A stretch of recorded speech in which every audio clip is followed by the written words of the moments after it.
Islamabad studio से आप देख रहे हैं जिरगा सलीम साफी के साथ। बिस्मिल्लाहिर्रहमानिर्रहीम। अस्सलाम वालेकुम नाज़रीन। कोई माने या ना माने, लेकिन हर इंसान का सबसे बड़ा मसला मईशत और उसका पेट और उसका रोटी कपड़ा मकान और उससे रिलेटेड इश्यूज़ यानी मईशत ही है। और पूरी दुनिया का भी इस वक्त सबसे बड़ा मसला मईशत ही है या फिर कोविड है।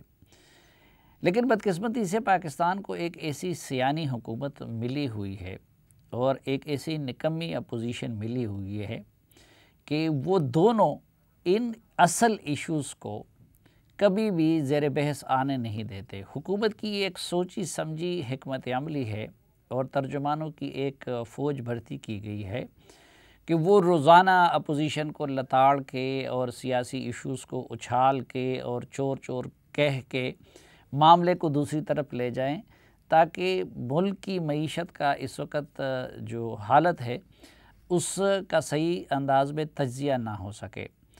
और फिर माशाअल्लाह हम मीडिया वाले भी इस गुनाह में बदरजे अतम शरीक हैं। हमने लोगों का ज़ौक़ भी सियासी झगड़ों के ज़रिए इतना ख़राब कर दिया है। फिर मईशत का एक और बड़ा अलमिया ये है कि ये हर इंसान का सबसे बड़ा मसला है, लेकिन ये है बड़ा मुश्किल टॉपिक और बहुत कम लोग इसकी नज़ाकतों को समझते हैं। मैंने आज इसलिए ज़रूरी समझा कि थोड़ा सा आम आदमी के अंदाज़ में, यानी मुझ जैसे वो लोग के जो माशी नज़ाकतों को नहीं समझ सकते, वो ये समझ लें कि पाकिस्तानी मईशत वाकई इस वक्त ख़राब है या कि नहीं। इस हवाले से अपोजिशन के या मीडिया के बाज़ लोगों के इल्ज़ामात वो गलत हैं। जो हम आम लोग हैं, हमारे सामने तो बहरहाल ये सिंपल सी चीज़ है कि पुराने पाकिस्तान में चीनी फ़ी किलो 55 रुपये थी और अब 110 रुपये है। आटा 32 रुपये फ़ी किलो था, अब ओपन मार्केट में 85 रुपये यानी 85 रुपये है। आलू 37 रुपये फ़ी किलो और अब 100 रुपये किलो है। प्याज 32 से 85, टमाटर 30 से 160, अंडे 100 रुपये दर्जन से 205 रुपये, दाल चना 65 से 140। इसी तरह फिर हमें अपनी मईशत का भी अंदाज़ा तो हो जाता है हर महीने कि बिल पहले कितना आता था और अब कितना आता है, स्कूल का फ़ीस पहले कितना था और अब कितना है, और दवाई पहले कितनी महंगी थी और आज कितनी महंगी है। लेकिन उसके बावजूद हमारे प्राइम मिनिस्टर साहब हमें बार बार एक तो ये कह रहे हैं कि घबराना नहीं है, और दूसरा बार बार वो ये कह रहे हैं कि जी हमारी मईशत बेहतरी की तरफ जा रही है। तो आज के पैनल से हम ये समझने की कोशिश करेंगे कि क्या प्राइम मिनिस्टर साहब का कौम को हौसला देना बजा है, क्या वाकई मईशत बेहतरी की तरफ जा रही है, या कि जो कुछ लोगों का दावा है कि नाकाबिल तलाफ़ी हद तक मईशत को नुकसान हो रहा है। तो हमारे पैनल में हमारे साथ हैं, किसी तारुफ के मोहताज नहीं हैं, डॉक्टर फ़र्रुख सलीम साहब, और स्टूडियो में मेरे साथ तशरीफ़ रखते हैं जनाब शहबाज राना साहब। एंकर भी है, माशी तज्ज़िया कार भी हैं और रिपोर्टर भी हैं, और ऐसे रिपोर्टर हैं कि जो मईशत से मुतालिक अंदर की चीज़ें मुसलसल निकाल लेते हैं।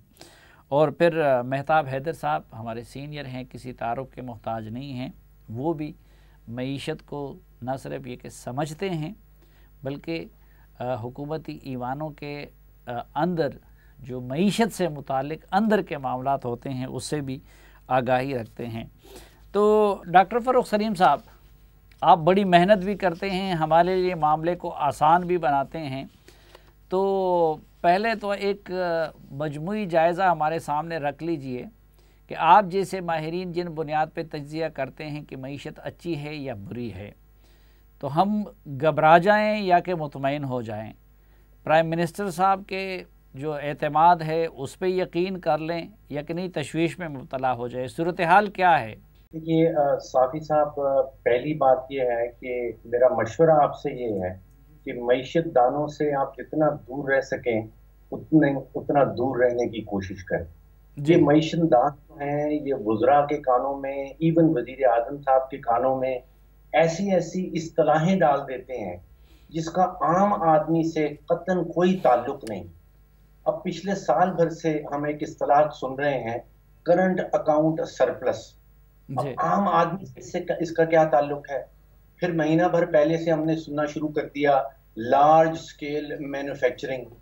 फिर वो स्टॉक मार्केट की बात शुरू हो जाती है कि स्टॉक मार्केट बड़ी तेजी से जा रही है। इन इस्तेलाहों का आम आदमी से कतन कोई ताल्लुक ही नहीं है। आप अगर पीटीआई का अपना मैनिफेस्टो जो 2018 में उन्होंने इलेक्शन मंशूर दिया था उसको निकाल के देख लीजिए, तो पूरे के पूरे मंशूर में करंट अकाउंट डेफिसिट के बारे में कोई एक वादा भी नहीं किया गया, नॉट वन। और जहां पे इस्लाहात या रिफॉर्म्स का जिक्र किया गया, कोई 46 मरतबा मैंने गिना है, 46 टाइम्स रिफॉर्म रिफॉर्म रिफॉर्म, इस सेक्टर में रिफॉर्म, उस सेक्टर में रिफॉर्म। तो करंट अकाउंट सरप्लस का, करंट अकाउंट डेफिसिट का आम आदमी से कोई ताल्लुक नहीं है। ये लार्ज स्केल मैन्युफैक्चरिंग, ये ठीक है कि मईशत दान आपस में बैठें और मईशत दान आपस में ये बहस करें, लेकिन आम आदमी का जो आपने अपने इब्तदाई में बताया वो 3 चीजें हैं, वो आटा है, वो चीनी है और वो बिजली है। अच्छा, फिर आपको कोई मईशत दान नहीं चाहिए जो आपको ये बताए कि हमारी मईशत किस सिमत में जा रही है, अच्छी जा रही है या बुरी जा रही है। खुदाया आपको मईशत दान नहीं चाहिए। आप अपना जो आपके सामने कैमरामैन खड़ा है, जो आपका प्रोड्यूसर है, जो बिजली का बिल देता है अपने घर का, जो आटा खरीदने जाता है, जो चीनी खरीदने जाता है, इन लोगों को पता है कि मईशत किस सिमत में जा रही है।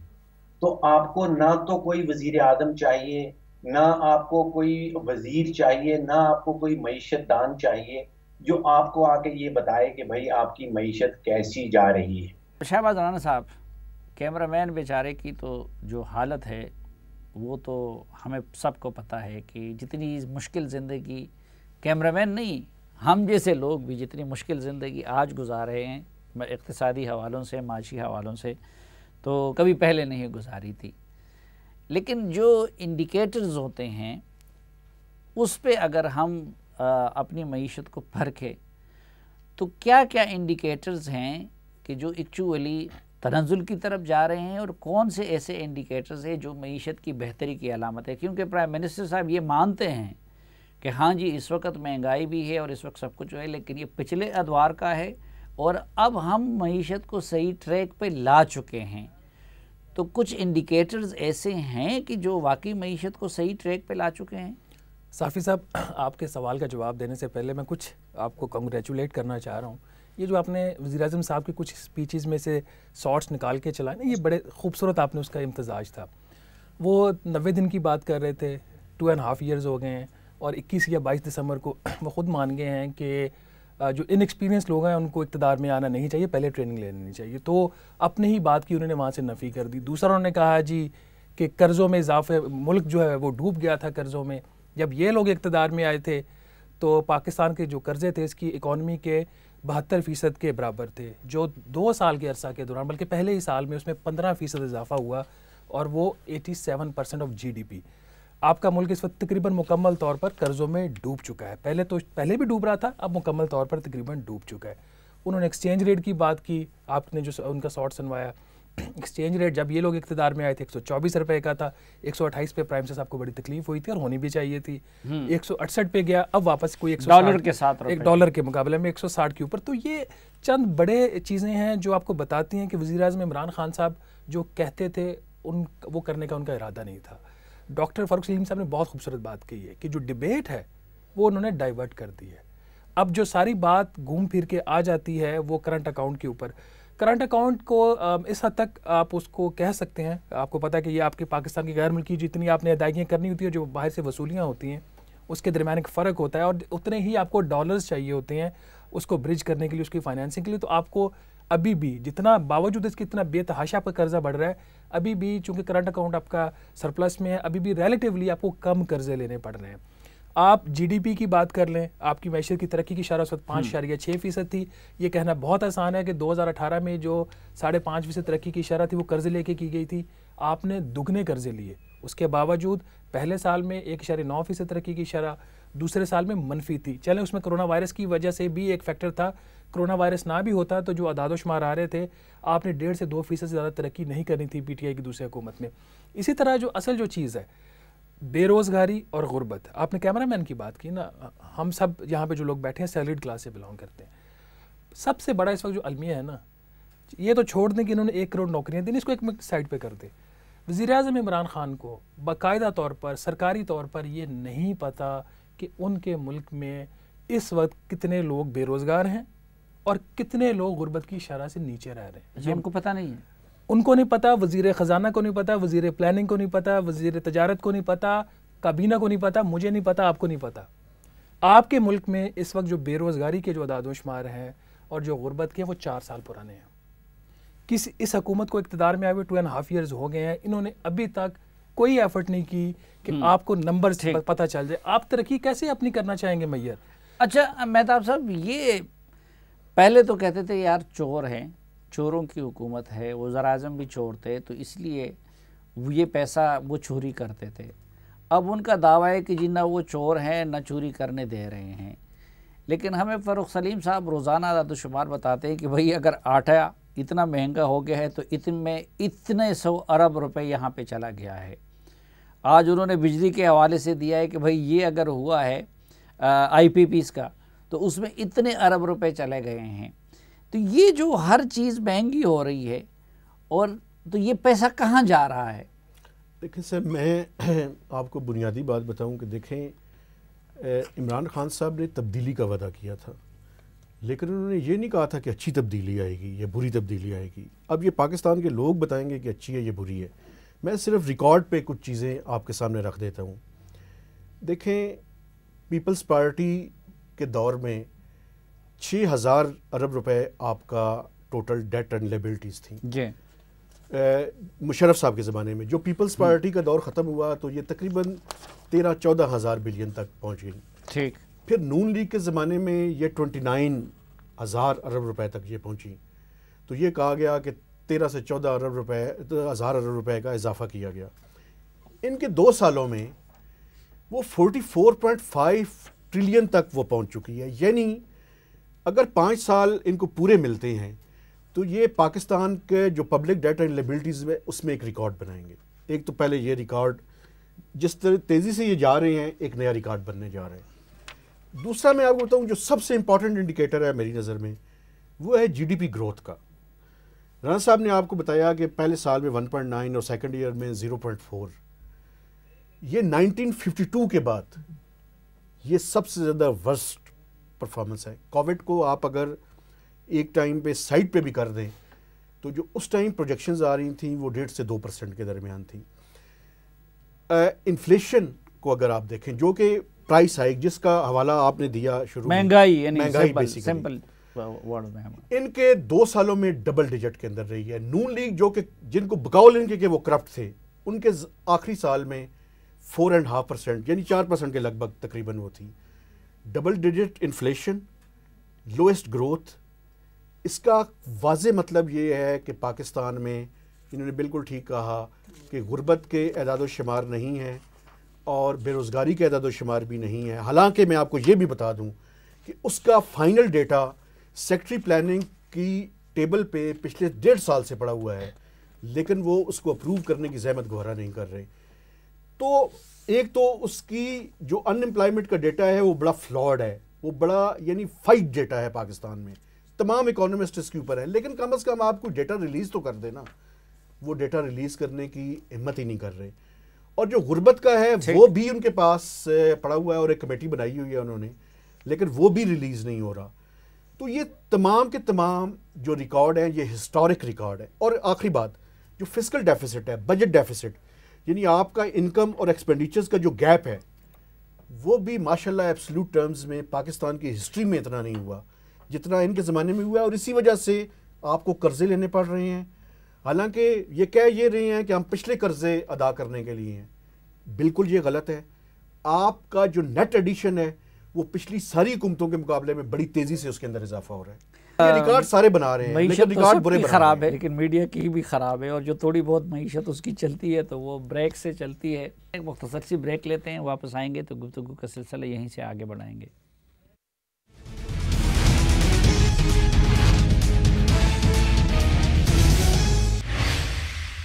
एक बार फिर खुशामदीद आपको जरिए में। डॉक्टर फ़ारूक सलीम साहब, ये मेरे सामने एक चार्ट है, और ये जो बुनियादी मसला जो आम आदमी का मसला है, इन्फ्लेशन या महंगाई, उसमें मैं देख रहा हूँ कि भूटान जैसे मुल्क में तो वो 3.8% है 2020 में, बांग्लादेश में 5.6% है, श्रीलंका, बाकी तो छोड़ें, अफ़गानिस्तान जैसे मुल्क में वो 2.3% है, और हमारे एटमी ताकत पाकिस्तान में वो 11.5% है।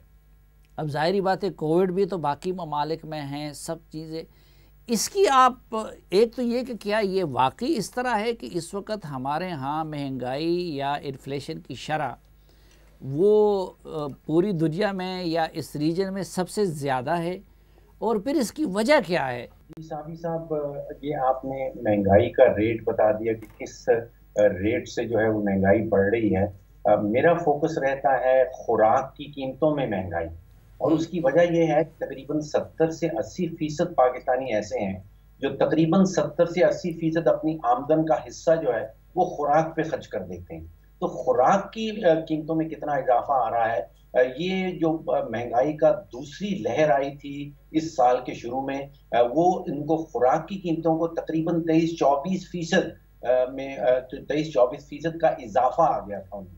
अब महंगाई तो हम सबको पता है, लेकिन इसके साफी साहब रियल विक्टिम्स होते हैं। अभी आप बात कर रहे थे कि गुर्बत की शरह और गुर्बत की नंबर्स हमें पता नहीं। देखिए, इनका तखमीना लगाना कोई इतना बड़ा काम नहीं है।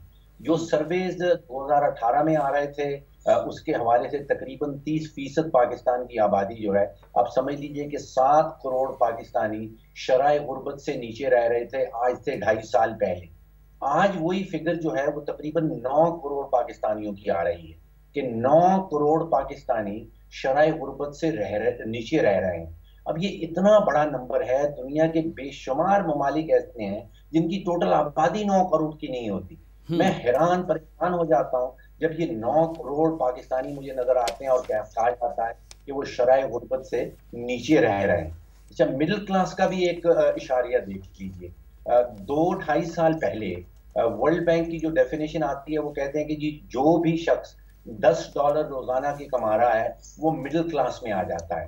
तो तकरीबन 1 करोड़ और 60 लाख पाकिस्तानी जो हैं आज से 2.5 साल पहले मिडिल क्लास में आ रहे थे। आज वही सर्वे जो सामने आ रहे हैं वो बता रहे हैं कि 56 लाख पाकिस्तानी रह गए हैं जो अभी भी मिडिल क्लास में हैं। यानी कि 1 करोड़ 60 लाख मिडिल क्लास पाकिस्तानी 2.5 साल पहले, और आज 56 लाख, यानी कि बीच वाली जो अमाउंट है वो गुर्बत की शरह से नीचे चली गई है। तो ये इशारिये हमें, ये शायद राना साहब, मेहताब साहब दुरुस्त कह रहे हो कि ये चीजें, ये नंबर जो हैं ये वजीर आजम साहब को या बाकी वज़रा के कानों में डाले नहीं जाते। उनके कानों में ये बताया जाता है कि जी करंट अकाउंट सरप्लस आ गया। अब उसका मालूम नहीं क्या मतलब है क्या नहीं है। वो मईशत दान आपस में बहस करें कि ये अच्छा है पाकिस्तान के लिए कि करंट अकाउंट सरप्लस हो गया है, या इसका तरीकाकार ठीक था, या वाकई में हुकूमत ने कोई ऐसी पॉलिसी बनाई थी कि करंट अकाउंट नीचे आ गया है। देखिए, असल बात यह है कि कोविड का एक बहुत बड़ा रोल रहा है करंट अकाउंट सरप्लस या करंट अकाउंट खसारे के हवाले से।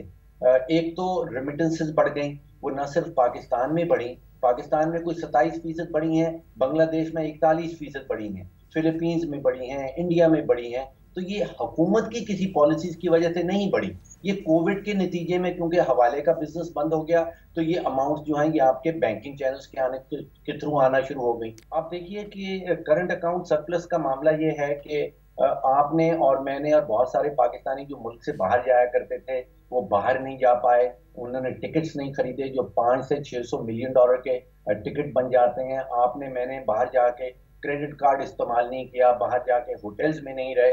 तो ये हुकूमत की पॉलिसी के नतीजे से करंट अकाउंट सरप्लस जो नजर आ रहा है वो हुकूमत की पॉलिसी की वजह से नहीं हुआ। ये तो कोविड की वजह से हुआ, ये रेमिटेंसेस की वजह से हुआ, ये एनजीओ जो बैरूनी एनजीओ हैं जिन्होंने पाकिस्तान डोनेशंस भेजी उसकी वजह से हुआ। अगर तो एक्सपोर्ट बढ़ा के कर लेते तो फिर तो मईशतदान आपको मिलके कहते कि जी बहुत जबरदस्त काम हुआ, करंट अकाउंट सरप्लस हो गया और हमारी एक्सपोर्ट्स बढ़ने के नतीजे में हो गया। तो ऐसी कोई बात नहीं है। करंट अकाउंट नीचे आया है, यकीनी तौर पे आया है, लेकिन हुकूमत की किसी पॉलिसी के नतीजे में नहीं आया। ये तो जिसको हम कहते हैं कि दूसरे फैक्टर्स की वजह से नीचे आया। तो जो गुर्बत की शरह है, जो 9 करोड़ पाकिस्तानी हैं, अब एक और बीमारी है जो इकोनॉमिक्स मईशतदान उसको स्टैगफ्लेशन कहते हैं, यानी कि एक बीमारी नहीं, ये 2 बीमारियां इकट्ठी हैं कि आपके मुल्क में बेरोजगारी भी बढ़ रही है और आपके मुल्क में महंगाई का रेट भी बढ़ रहा है। तो इन्फ्लेशन और अनएम्प्लॉयमेंट दोनों इकट्ठे आ रहे हैं। तो ये बीमारी जो है ये इस वक्त पाकिस्तान को लाहक है कि हमारे यहाँ बेरोजगारी भी बढ़ती चली जा रही है और हमारे यहाँ महंगाई की शरह भी बढ़ती चली जा रही है। ठीक, तो शहबाज राना साहब ये एक नुक्ता मुझे समझा दीजिए। वैसे तो ठीक है कि ये नया पाकिस्तान बड़े एक नए तरीके से बनाया गया और इमरान खान साहब भी एक नए प्राइम मिनिस्टर है और नई नई किस्म की बातें कर रहे हैं, लेकिन अगर आप देखें तो जो उनकी टीम है, ये रज़ाक दाऊद, ये वक़ार मसूद, ये बाकी ये सारे वही लोग हैं उमर अयूब की जो नवाज शरीफ की टीम में भी थे, मुशर्रफ की टीम में भी थे और जरदारी की टीम में भी थे। तो लोग तो वही हैं, ब्यूरोक्रेसी वही है। तो ये फिर क्या है कि उन करप्ट हुकूमतों में बकौल उनके कि मुल्क की जीडीपी वो बढ़ रही थी और किसी एक में भी यानी इस लेवल तक नहीं आया। नवाज शरीफ की वो ख़राब हुकूमत वो 5 पॉइंट समथिंग पे छोड़ गए और अब वो माइनस की तरफ आ रहे हैं। तो ये इसकी क्या वजह है? कि लोग वही हैं, टीम वही पुराने, वही उन लोगों के प्राइम मिनिस्टर भी अब बड़े पाक और सादिक और अमीन आ गए हैं, लेकिन मामला नीचे की तरफ गया और इस हद तक गया। वफाकी वज़रा आपके 27 हैं, गालबन 28 या 27 हैं, उसमें से 15 ऐसे हैं जो पहले किसी न किसी दौरे हुकूमत में वो इक़्तिदार में रहे हैं। तो ना तजर्बाकारी वाली बात यहाँ पे फिट नहीं आती। दूसरी जो आप अब असल बात यह है कि नया पाकिस्तान कैसे बना, वो सियासी बात है, वो आपको मेरे से बहुत बेहतर पता है। अब तो गली गली में भी लोगों को पता चलना शुरू हो गया कैसे बना और उसका क्या नतीजा है। सवाल ये है कि क्या वज़ीर-ए-आज़म इमरान खान साहब वाकई बाइख्तियार हैं? आज तक अगर किसी को परफॉर्मेंस की वजह से, अच्छा या बुरा, किसी को अगर सज़ा दी गई तो वो असद उमर थे, उनको वज़ीर ख़जाना के ओहदे से हटाया गया। जिस इवेंट के ऊपर वज़ीर-ए-आज़म इमरान खान ये कह रहे थे कि 1.5 साल तक हमें ये नहीं पता था कि पावर सेक्टर के नंबर्स क्या हैं, तो हमारे आजकल के जो कैमरा मैन है बड़े वो शरारती भी हैं और सियाने भी हैं, वो उन्होंने सीधा कैमरा मारा उमर अयूब के ऊपर। तो उमर अयूब सामने बैठा हुआ था, वो तो वहीं था, तो फिर वज़ीर-ए-आज़म कौन है? तो अगर 1.5 साल की भी कहानी ऐसे है। ये मैंने जनवरी 2020 में ख़बर की थी कि ये जो दावे कर रहे हैं कि हम माहाना हमारा 8 से 10 अरब सर्कुलर डेट में इजाफा हो रहा है, ये 8 से 10 अरब नहीं है। अगर इसमें सब्सिडीज़ आप ना शामिल करें तो ये 29 अरब पर मंथ इजाफा हो रहा है, सब्सिडीज़ शामिल कर भी लें तो 17 अरब। तो काबीना को ये सारे बेवकूफ़ बना रहे थे मिलके, और जो बेवकूफ़ बना रहे थे वो सामने बैठे हुए थे। तो चेक कर लें ज़रा, एक तो ये चीज़। दूसरी बात ये, देखिए करप्शन को तो कोई भी सपोर्ट नहीं करता। अगर मैं करप्ट नहीं हूँ तो मैं किसी की करप्शन का क्यों हिस्सा बनूँ? अगर आप करप्ट नहीं हो तो आप मुझे क्यों डिफेंड करेंगे? अब सवाल लेकिन एक पैदा हो गया है कि जो करप्शन की कीमत है वो ज़्यादा है या आपकी नाअहली और ना तजर्बाकारी की कीमत ज़्यादा है? आप जितने भी इंडिकेटर्स उठा के देख लें, मैं रोज़ पाक सेक्रेटेरिएट जाता हूँ, ब्यूरोक्रेसी से मिलता हूँ, आपकी जो लेवल ऑफ गवर्नेंस है ना इस वक्त मेरे 15 साल कैरियर में ये लोएस्ट है। इससे पहले कुछ इस तरह की हमें इक्का दुक्का वाक़यात मिलते थे जहाँ पे बिल्कुल आपकी गवर्नेंस बहुत बुरी तरह ख़राब हो रही थी, वो पाकिस्तान पीपल्स पार्टी का दौर था, लेकिन फिर भी वहाँ पे प्रेसिडेंट आसिफ अली जरदारी साहब के पास एक किचन कैबिनेट होती थी। इस वक्त सूरत हाल ये है कि किसी को कुछ नहीं पता। वज़ीर-ए-आज़म इमरान खान साहब के कान में एक बंदा सुबह एक बात कहता है, वो खुश हो जाते हैं शाम तक, और अगले शाम को दूसरा बंदा आके उसके बिल्कुल अपोजिट बात करता है तो वो उसको पकड़ लेते हैं। तो जो इंपॉर्टेंट चीज़ है वो ये है कि बिल्कुल आप एक्सपेरिमेंट्स करें, आपको इख्तियार भी है, आपको इक़्तिदार मिला है, आपको अवाम ने अगर सेलेक्ट किया है तो, लेकिन हमारे ऊपर तजर्बे ना करें। आप सीखिए, आप एक तजर्बाकार टीम लेके आइए और आप उनकी फिर अकाउंटेबिलिटी कीजिए। कितनी दफ़ा टीवी चैनल्स पे ये खबर लीक की गई कि जी हम अकाउंटेबिलिटी करेंगे, कौन सा वज़ीर आज तक फारग हुआ? अगर फरदौस आशिक़मान यहाँ पूरी थी, यहाँ से जब फारिग किया गया और फिर एक चैनल से खबर उनके खिलाफ चलवाई गई तो फिर वो पंजाब में कैसे ठीक होगी? तो वज़ीर-ए-आज़म इमरान खान साहब को भी मेरा उनको हम्बली ये मशवरा होगा कि उनको एक सोल सर्चिंग की इस वक्त ज़रूरत है कि वो जो डायरेक्शन है वो किस तरफ जा रही है। बात ये नहीं है कि वो उनका इक़्तिदार 2021 में ख़त्म होता है या 2023 तक वो अपनी मुद्दत मुकम्मल करते। असल सवाल ये है, क्या उनके पास moral authority to govern the country वो है या नहीं? अच्छा मेहताब साहब, पहले तो ये कहा जाता था कि मसलन चीनी माफिया है तो उनके हाथ में हुकूमत है, वो ख़ुद हुकूमत का हिस्सा है। IPPs का मामला था, अगर सर्कुलर डेट बढ़ रहा था तो लोग कहते थे कि जी ये ख़ुद इन हुक्मरानों की जेबों में पैसे जा रहे हैं। ये अब क्या हो रहा है कि सर्कुलर डेट भी बढ़ रहा है, गैर मुल्की कर्ज़े भी बढ़ रहे हैं, अंदरूनी कर्ज़े भी बढ़ रहे हैं, GDP नीचे जा रहा है। तो ये कौन से कुछ माफियाज़ हैं कि जो इस हुकूमत को इस्तेमाल कर रहे हैं? क्यों हर चीज़ ख़राबी की तरफ जा रही है? आप सर ये देखें ना, जो रिकॉर्ड की पहले मैंने बात की थी, यहाँ भी एक नया रिकॉर्ड बनाने जा रहे हैं। आप देखें कि चीनी आपने शुरू में बताया कि 55 रुपये किलो थी जब ये आए थे, आज एवरेज प्राइस उसकी 110 है। आटा में आप देख लें कि 30-32 रुपये था, आज 85 रुपीज़ पर केजी है। देखें, जब आप बांध की बोलियां बोलने वाले लोगों को एक छतरी के नीचे जमा करेंगे और उनकी कोई सिनर्जी नहीं होगी, वो किसी एक पेज पे नहीं होंगे, हर बंदे का अपना अपना एजेंडा होगा, गवर्नेंस इम्प्रूव नहीं हो सकेगी। ये जितनी दिल है कोशिश कर लें, ये कहें जी हम पहले एक्सपीरियंस नहीं था, आप एक्सपीरियंस ला दें। आपने बिल्कुल ठीक कहा कि वो लोग जो पहले भी मुख्तलिफ हुकूमतों के अंदर थे, लेकिन आप ये देखें कि उनकी एक कोर टीम हुआ करती थी और वो कोर टीम बेसिक डिसीजंस करके आगे चीज़ों को चलाती थी। आप चीनी और आटे में देखें, अरबों रुपए, यानी 1000 अरब रुपए तो चीनी, आटे और LNG में ये हड़प कर गए। माफियाज़ की बात करते हैं, लेकिन इनकी काबीना के अंदर वो माफियाज़ बैठे हुए हैं। और प्रॉब्लम ये नहीं है कि पुराने बुरे थे या ये बहुत अच्छे हैं और ये अच्छे हैं या पुराने बुरे हैं। अब पाकिस्तान के लोगों को वो कीमत अदा करनी पड़ रही है। उनके गवर्नेंस के इश्यूज़ थे, तो उनके गवर्नेंस के इश्यूज़ में ये प्रॉब्लम नहीं थी कि पाकिस्तान में चीनी और आटे की प्राइसेस जो है वो ज़्यादा हो रही थी। अब तो पाकिस्तान के हर घर के अंदर जो है उसके असरात आने शुरू हो गए हैं। और एक बात मैं आपको बताऊँ, ये करंट अकाउंट जो डेफिसिट है, ये करंट अकाउंट सरप्लस का मतलब क्या है? क्या पाकिस्तान इमदाद देने वाले ममालिक में शामिल हो गया है? ऐसा तो नहीं है। ये करंट अकाउंट सरप्लस हकीकत में पाकिस्तान की इकॉनमी के लिए कोई अच्छा साइन नहीं है। क्यों? क्योंकि वजह ये है कि पाकिस्तान में होता क्या था कि आप करंट अकाउंट डेफिसिट तब बुरा है जब उसकी फाइनेंसिंग आप कर्जा लेके कर रहे हो। पाकिस्तान जैसे ममालिक के लिए करंट अकाउंट डेफिसिट अच्छा है जब तक वो हम नॉन डेट क्रिएटिंग इनफ्लोज के जरिए उसको मैनेज करें। अब क्या हुआ है?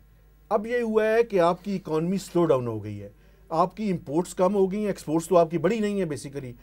तो वो जो इंपोर्ट्स कम हुई हैं उसके नतीजे में आप ये देखें कि आपकी लार्ज स्केल मैन्युफैक्चरिंग जो नेगेटिव चली गई थी, अब थोड़ा थोड़ा उसके अंदर रिवाइवल आनी शुरू हुई है। और ये आगे चल के करंट अकाउंट डेफिसिट थोड़ा सा होना चाहिए। अगर ये करंट अकाउंट सरप्लस ज़्यादा अरसे तक रहा तो इसका नतीजा ये होगा कि पाकिस्तान की गुर्बत में भी इजाफा होगा और महंगाई में भी इजाफा होगा। लेकिन एक अहम नुकता है, इमरान खान साहब कहा करते थे कि लोग इसलिए टैक्स नहीं देते कि उनको पता है कि हमारे हुक्मरान चोर हैं। अब इमरान खान साहब तो खुद कहते हैं कि मैं ऑनेस्ट हूँ, लेकिन टैक्स रिटर्न भी लोगों ने फ़ाइल करना वो भी कम हुआ है और हमारे टैक्स जमा होने की शरह भी कम हो गई है। तो इसकी क्या वजह है? लोग उनको ऑनेस्ट नहीं समझते, उनको भी माजी की तरह चोर समझते हैं, या कोई और वजह है? ये देखें ना, ये भी नया रिकॉर्ड है। ये रिकॉर्ड भी पाकिस्तान की हिस्ट्री में पहले नहीं बना था कि आपका टैक्स जो है वो फ्लैट रहा हो। मुझे 22 साल हो गया जर्नलिज्म में, मैंने कभी ऐसे नहीं देखा था कि 2 सालों के अंदर जब नून लीग की हुकूमत ख़त्म हुई थी तो 4000 अरब रुपए के FBR का टैक्स था। पहले साल में भी वही रहा, उस तकरीबन 3.8 ट्रिलियन के। और ये जो लास्ट ईयर ख़त्म हुआ है इसमें कोविड का बिल्कुल है। लेकिन आप ये देखें कि इमरान खान साहब कहते क्या थे कंटेनर पे खड़े होकर? वो कहते थे मैं 1 साल में टैक्स को डबल कर दूंगा, 4000 से 8000 अरब रुपए जमा करूंगा। जो सबसे बड़ी नाकामी है मैं समझता हूँ इनकी, जो टैक्स इस्लाहात हैं, एक कोई इस्लाहात मुझे कोई बता दे बैठकर कि ये इस्लाहात हमने की हैं। कोई एक इस्लाहात भी टैक्स के हवाले से नहीं हुई। अच्छा, जो और ये सबसे बड़ा जो है वो मैं समझता हूँ जुर्म है। ये 20 में तो जो कुछ होना था हो गया। अब असल सवाल ये है कि 2021 माशी हवालों से कैसा रहेगा, ये पूछेंगे आज के पैनल से, लेकिन एक वक्फे के बाद।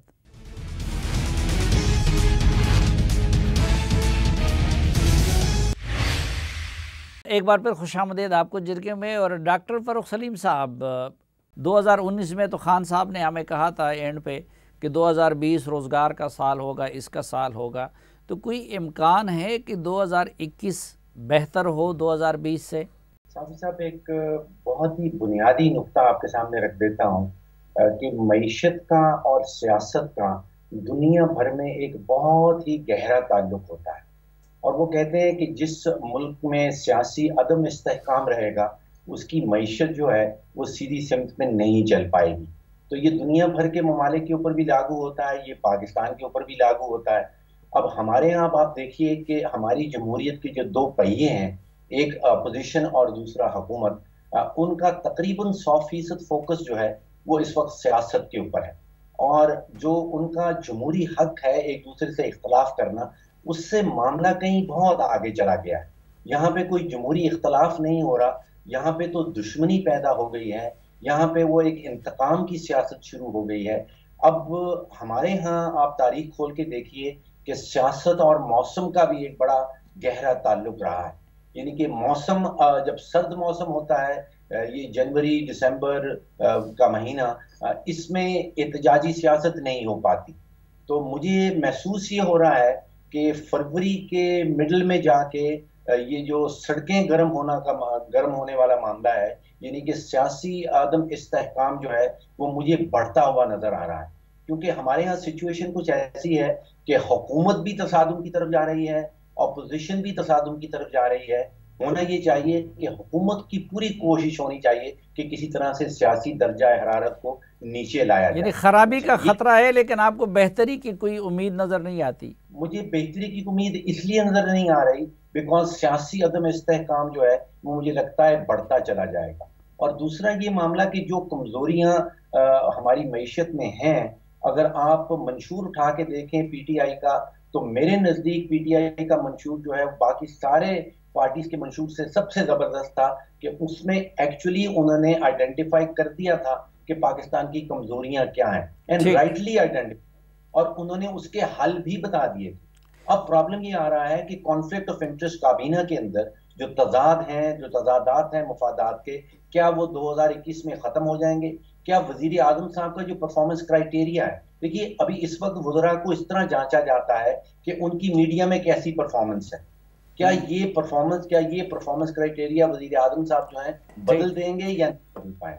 अच्छा शाह हज़रान साहब, ये जो फ़ारूक सलीम साहब बात कर रहे हैं सियासी बदइंतज़ामी की, तो खान साहब कह रहे हैं कि भाई देखिए इस अपोजिशन को पता चल गया है कि अब मईशत हमारी बेहतर होने लगी है, इसलिए ये साजिश कर रहे हैं और उसको नाकाम करने के लिए उठ खड़े हुए हैं।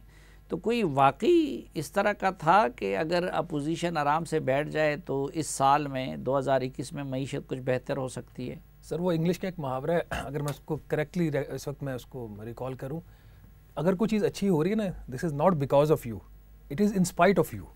आपकी वजह से नहीं हो रही, आपके होते हुए भी कुछ चीज़ें हो सकती हैं। जिस तरह डॉक्टर फ़ारूक सलीम ने कहा, कुछ एक्सटर्नल फैक्टर्स होते हैं।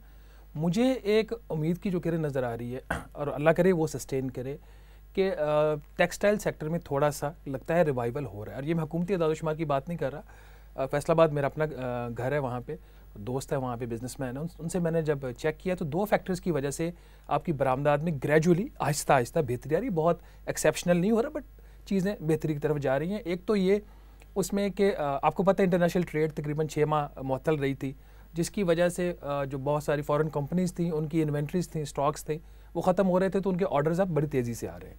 दूसरा फैक्टर जो चीन और अमेरिका की एक तजारती जंग है, उसकी वजह से बहुत सारे ऑर्डर्स जो हैं वो शिफ्ट होंगे अब पाकिस्तान, बांग्लादेश और भारत, तो कुछ गिरते गिरते हमारे तक भी कुछ पहुंच जाएगा। एक ये उम्मीद है कि चीन और अमेरिका का जो ट्रेड वार है उसमें हमें कुछ फ़ायदा हो सकता है, उससे हमारे कुछ जो ऑर्डर्स हैं हमारी तरफ शिफ्ट हो जाएंगे। लेकिन इन द लॉन्गर रन जो मेजर आपके 7-8 इंडिकेटर्स होते हैं आपकी इकॉनमी के, उसमें कोई बहुत एक्स्ट्रा ऑर्डिनरी मुझे बेहतरी नज़र नहीं आ रही। क्योंकि जो इस वक्त अप्रोच है ना वजारत ख़जाना में भी, वो ये है कि आप 19 को 20 कर लो, 19 को 21 करने की कोशिश ना करो। एक्स्ट्रा ऑर्डिनरी सिस्टम के अंदर आपकी गुंजाइश नहीं है। ब्यूरोक्रेसी जो है ना इस वक्त, लिटरली ब्यूरोक्रेसी इस वक्त डरी हुई है।